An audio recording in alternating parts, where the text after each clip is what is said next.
Hi, this is Dave Cotter with Integrity Capital, and we're going to spend a little bit of time in our education answering the question, who are you calling? So chances are, if you're watching this video, you're either in or moving towards a loan associate sales position.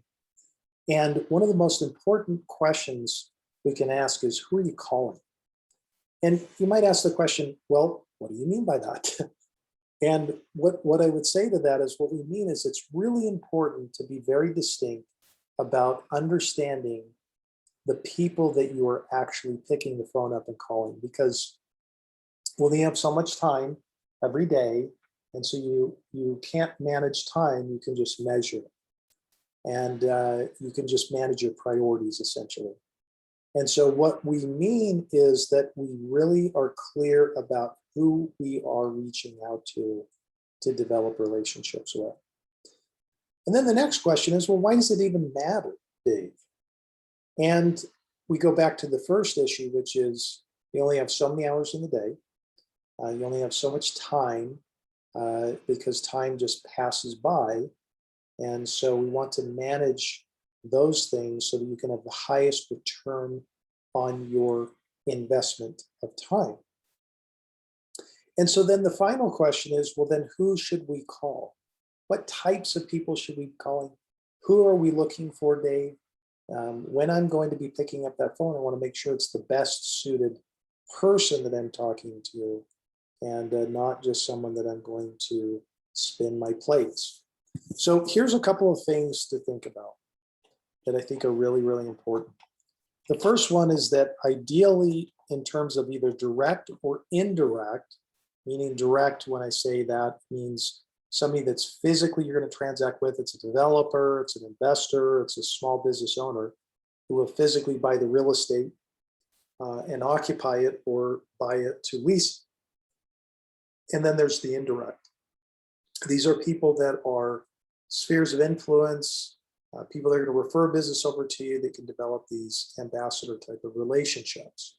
You'll see that as well. We focus on those D1, D2, and H3 and ambassador relationships. So on the direct side, we're obviously looking for individuals who are going to be doing business on an ongoing basis.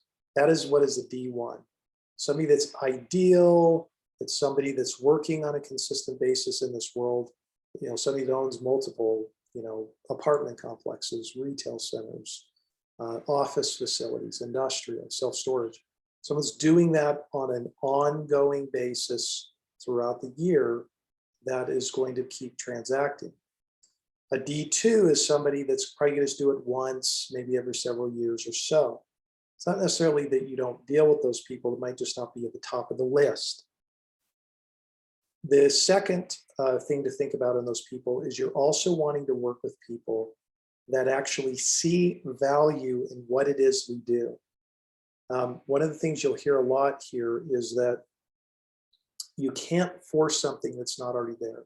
People either see value in what you do, it's your job to obviously unpack that for them, but they already have a perspective on value versus not. There's a lot of people that just see dollars and cents and don't see past that. And all they can see is barriers. What we're looking for is people that see value in the proactive nature of how we do business. They see the value in what you offer and bring to the table, and they look forward to transacting that way. Someone that has mutual respect, somebody that is above board and has integrity, somebody that you enjoy working. Not that it needs to be perfect, but those are the kinds of things you want to look for. The other thing on the ambassador side is to look for, the ideal is called an H3. Those are high integrity people, high connectors, and they're high givers. These are the kinds of people that are by nature love connecting with people. They're excited about doing it. They're outgoing. They have a mentality of giving and connecting and someone that you can trust. They're not a dime a dozen, but they're out there. And so those are the kinds of people that you want to look for in the ideal ambassador model. The other one is just the ambassadors might refer some stuff here or there over time, but they're valuable nonetheless. Probably going to spend more time with them, meaning that there'll be more of them, but the H3 is where you want to spend most of your time. So as we come to a close on this, and you say, well, Dave, I want some specific examples. The people that you want to try to get in front of are bankers. They're good referral sources. Could be people that are investment bankers, attorneys, real estate attorneys are good. CPAs can be a good referral source. And just general business people as a whole.